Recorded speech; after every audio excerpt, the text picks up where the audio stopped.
Perempuan memang layak untuk mengembangkan diri, tetapi harus sesuai dengan kapasitas dan kepribadian Anda. Pemirsa, kembali berjumpa bersama saya Nufuzara Amin dalam Untuk Perempuan. Selama 30 menit ke depan kami akan menemani Anda dengan beragam informasi menarik. Berikut selengkapnya.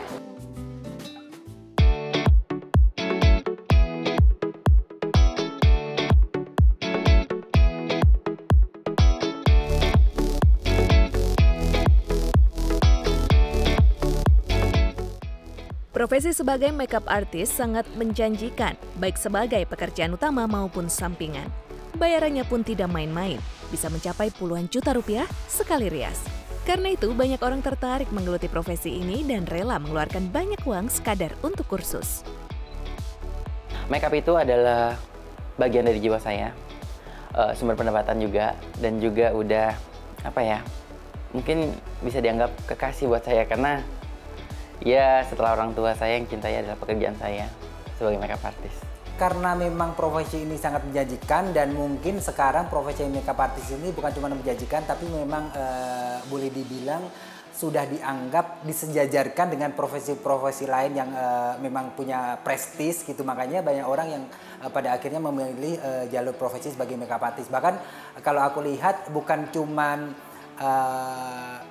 begini, yang aku lihat bahkan banyak profesi-profesi wanita karir yang udah mapan dengan profesinya, pekerja kantoran, banker, misalkan pekerja-pekerja mapan bahkan PNS yang pada akhirnya resign terus memilih profesi makeup artist itu banyak banget sekarang. Menurut aku menjanjikan ya, apalagi makeup artist yang untuk makeup fashion, apalagi wedding, karena tiap orang kan biasanya menikah kan, pasti cari makeup artist yang emang profesional gitu buat make upin hari besarnya. Menurut aku sih menjanjikan. Sampai aku alih profesi gara-gara mungkin lebih menjanjikan sih. Profesi selain saya pegawai negeri sipil, ya profesi. Ya ada untuk teman-teman dekat aja sih gitu yang kalau misalnya ada acara kawinan, tapi mungkin untuk pagar ayu aja sih gitu. Terus acara Natalan atau pesta, wisudaan masih yang biasa-biasa aja.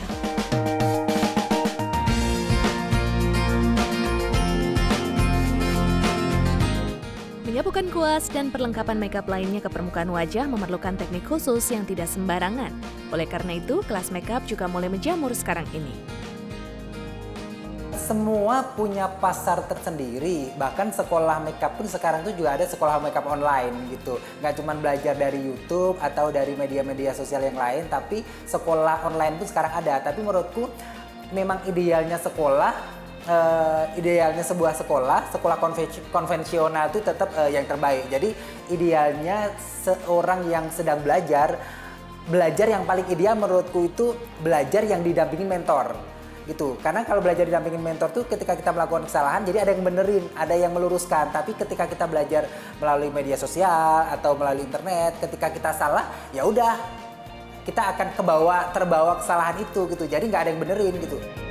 Sebelum merambah ke dunia profesional yang telah ditekuninya sejak 2 tahun lalu, Fibula de Leon membekali dirinya belajar makeup di London dan Paris. Boleh banget sebenarnya, nggak harus sih. Belajar itu kan bisa di mana aja dan lewat apa aja dan dari siapa aja kan. Nggak harus sih, menurut aku sih nggak harus. Aku belajar karena kebetulan aja. Menurut aku sih iya. Menurut aku sih ya, karena banyak MUA profesional yang dia basicnya pun otodidak gitu. Income nominalnya itu berapa ya Mbak ya? Itu nggak menentu sih. Cuman kalau aku itu kayak nggak mau diukur dengan nominal gitu. Aku tuh kadang-kadang ngerjain sesuatu tuh kayak aku biasanya tanya klienku budgetnya berapa gitu. Oke, aku bisa bikinin segitu kayak gitu. Selain teknik-teknik makeup untuk merias wajah, siswa juga akan diajarkan tentang marketing dan promosi dalam dunia industri makeup. Yang paling penting itu sebenarnya bukan bagian dari makeupnya itu, tapi kita harus mengenali karakter klien yang akan kita makeupkan. Karena kita kalau udah tahu apa yang akan kita lakukan, hasilnya pasti memuaskan. Di sekolah kursus makeup, kalau menurut aku sih yang paling penting adalah dilihat gitu, kayak tempatnya proper atau enggak untuk belajar.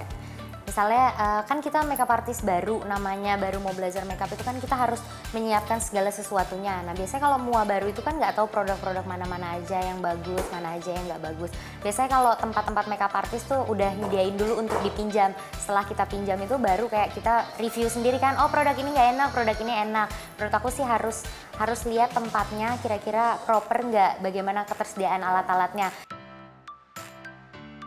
Kualitas seorang makeup artist yang baik yaitu dengan memiliki sebuah layanan yang memuaskan, kreativitas, motivasi diri, manajemen waktu yang baik, pemahaman seni dan desain, serta menjadi pendengar yang baik bagi kliennya.